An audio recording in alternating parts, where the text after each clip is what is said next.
Questions of Doom. Hello and welcome back to another Questions of Doom. In this series, as ever, I attempt to answer questions that you send my way using the archaeosoup@gmail.com email address, as displayed on the YouTube channel homepage, but also as you'll see at the end of this video. In answering these questions by video, it is my fond hope that the answer is not only useful to the person who has asked the question, but also anyone else out there who may be wondering the same thing. Now, today's question is in response to some recent news stories, and more specifically, it's linked with the concept of evolution, and even more specifically, the evolution of our own species. It goes like this.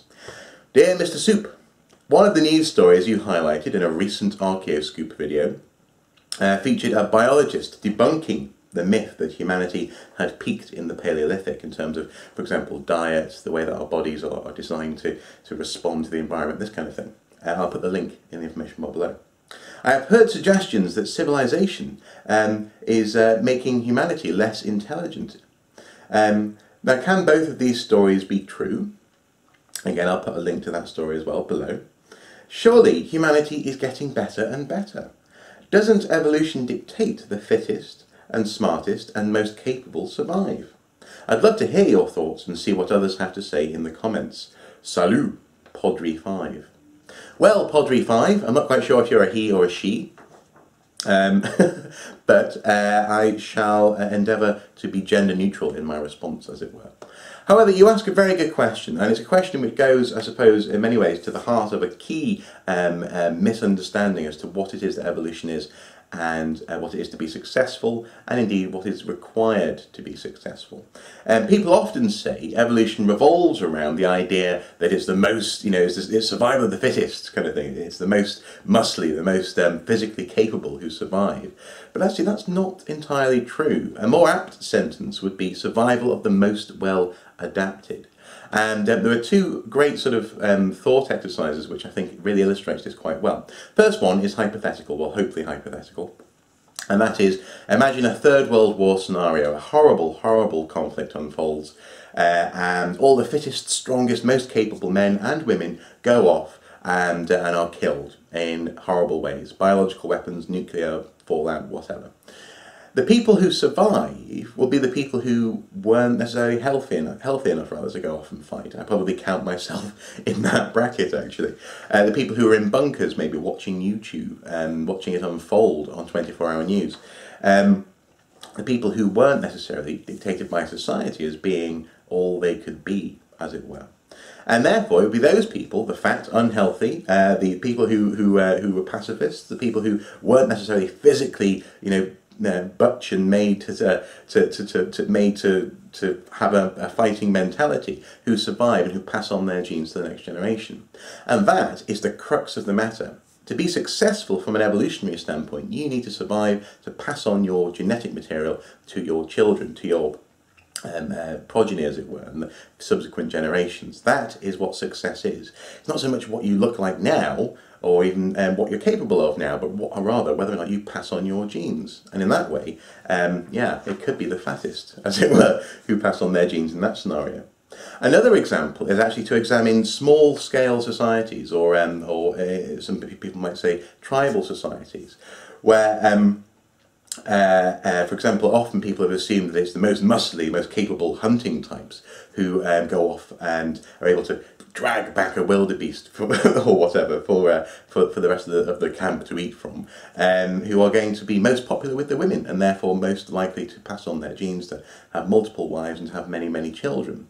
But actually studies have shown that it's actually the slightly effeminate men who are more successful. The reason for this is that often they'll be involved with, say, household chores, or maybe even gathering as opposed to hunting. And incidentally, gathering contributes far more to the diet of such people than hunting does. Anyway, they're more successful because they're actually hanging around with women. They get to build up relationships, they get to have in-jokes, and eventually they get to maybe go off and have a liaison, as it were, somewhere with them, and therefore pass on their genes. Not necessarily in a socially obvious way, but certainly in a genetically, well, viable way, and that's all that matters. These things come out of being, I suppose, sometimes a little bit devious, as opposed to just being physically capable. Now, it is arguable as well, a counterpoint to the idea that civilization allows people to be stupid, and therefore we are spiraling out of control in a downward spiral. It is entirely possible to think of it as being that society, our buffer, as it were, between our physical selves and the world out there, has actually evolved to cater for those people who are a bit stupid. It's not necessarily the meat, it's not necessarily the people, the physical bodies which are doing the evolving. It can be our society, it can be our social interactions which are evolving, which allow us to be a more complicated organism, and also actually allow, yes, stupid or unhealthy people to thrive.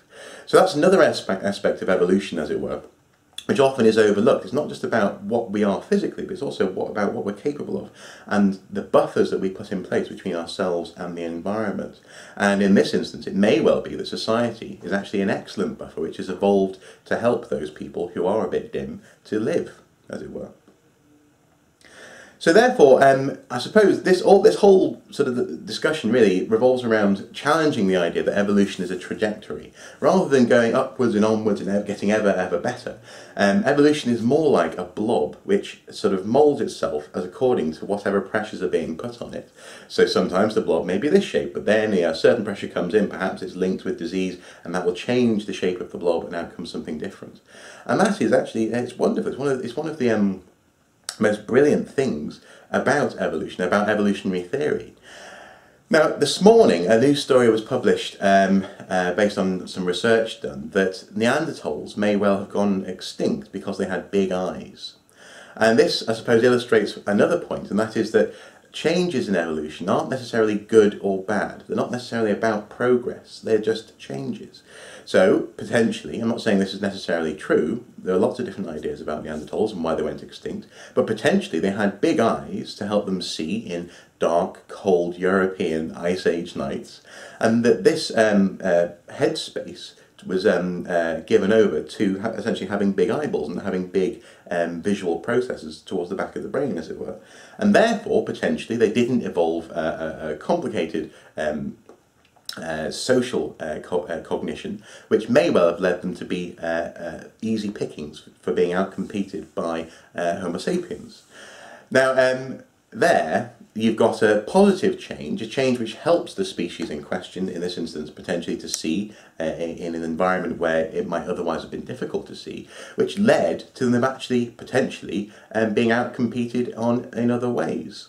So again, it's another way, it's another challenge to the concept of evolution, proceeding and progressing and getting better as time goes on in this ever upwards trajectory. Rather, evolution is about change. It's about change, responding to pressures. The blob changes shape, and sometimes those changes won't necessarily turn out to be in that species' best long-term interests. But anyway, that's a very interesting news article. I'll also put that in the link below as well. So as I say, that's one of the most beautiful things about evolutionary theory. There's no end point, there's no goal in mind. Rather we're constantly changing. And actually I find that quite reassuring, because do you know what that means? It means I am not the pinnacle. I don't have to have the weight of my species on my shoulders saying, you are the best that we will ever be. Well, the answer is no, I'm not the best that we'll ever be.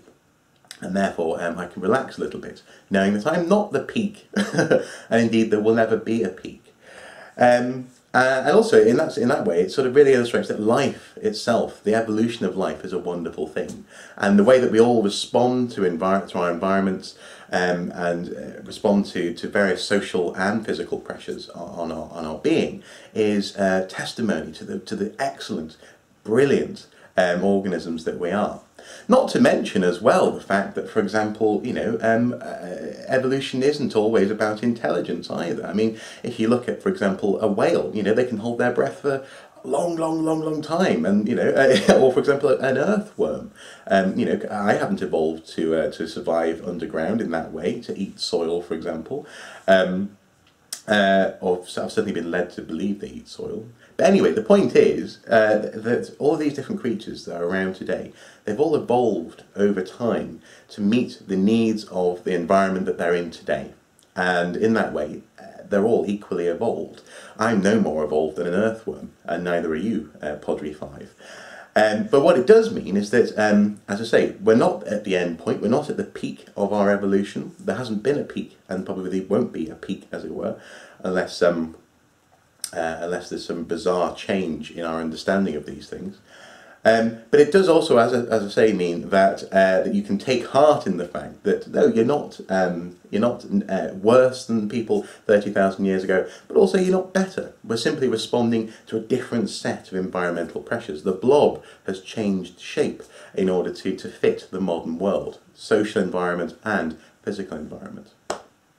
So there you go, Podry 5. Thank you so much for asking the question. I've really enjoyed answering this one, and hopefully you found the answer useful. For those of you who want to comment below, please do share your thoughts on this matter, and also as well, if you have any references or any other news or academic articles that you want to throw Podry 5's way, put them in the comments box below. I'm sure it's going to be a really interesting discussion. So there you go. Once again, thanks for asking the question, and yeah, there you go. Until next time, look after yourselves. Bye-bye.